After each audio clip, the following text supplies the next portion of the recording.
Hello Scorpio, and welcome to your in-depth astrology forecast for March for the Sun or the Ascendant. If you're new to my channel, I'd be honoured if you subscribed.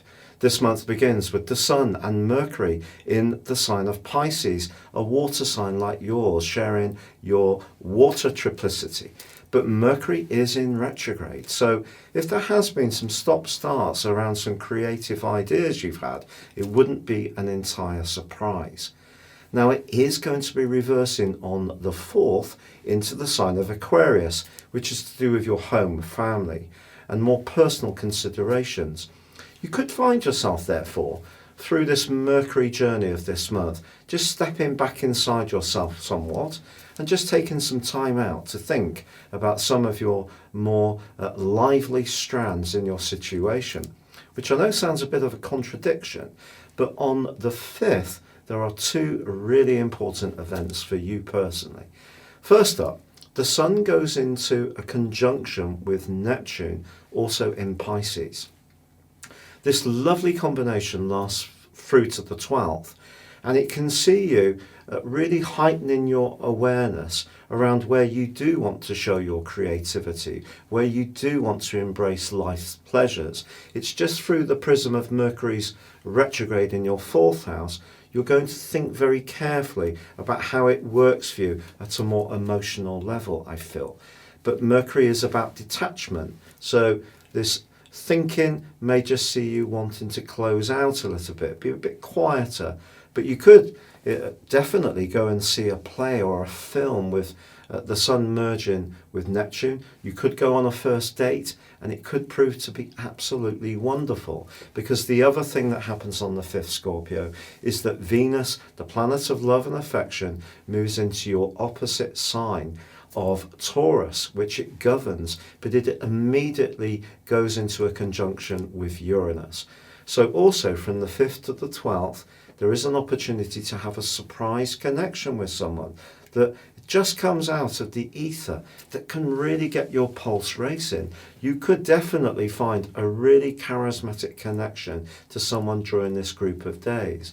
Then again, if you're in an existing relationship but not particularly happy, the rather dreamy and mystical energy of Sun conjunct Neptune, the retrograde of Mercury in your emotional sector, and Uranus and Venus connecting in your relationship sector could see you think about wanting to leave a tie which is not feeding all of your needs.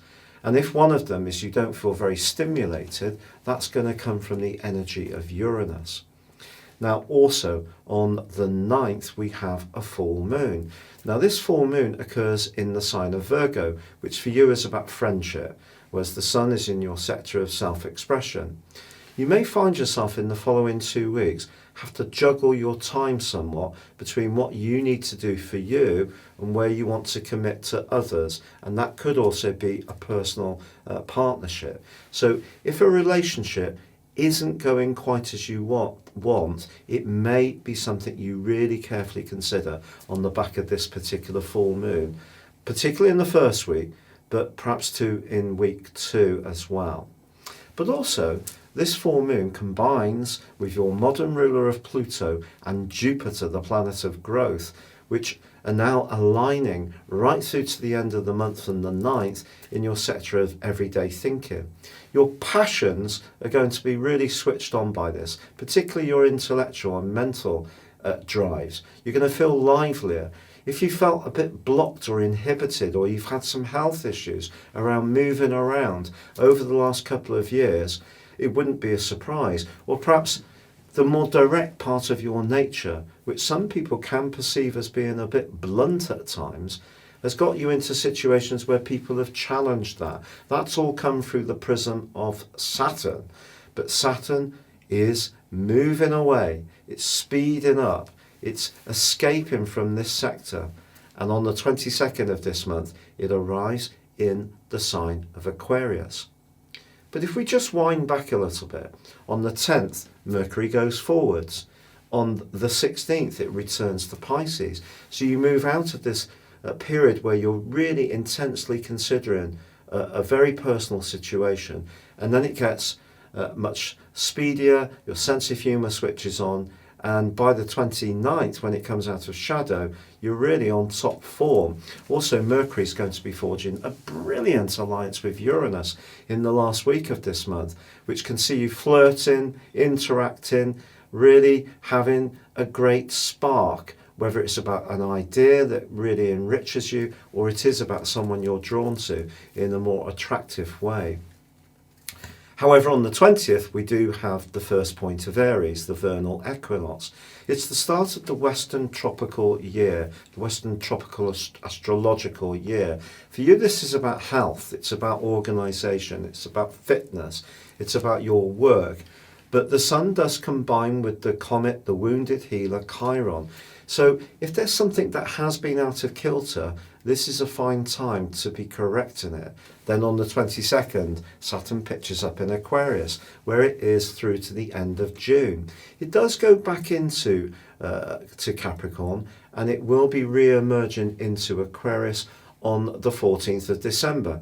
So you have a window of opportunity, and this window could see you thinking very carefully about where you live or making some physical changes to your environment. For example, if you've long wanted a new kitchen or bathroom or extension, don't be surprised if this starts to unfold in the last phase of this month. Also, Mars, your traditional ruler, catches up with Saturn as this month draws to a close. They merge together in a conjunction. If there is something you're very keen to physically change at the very foundation of your existence, it is going to be a seminal moment.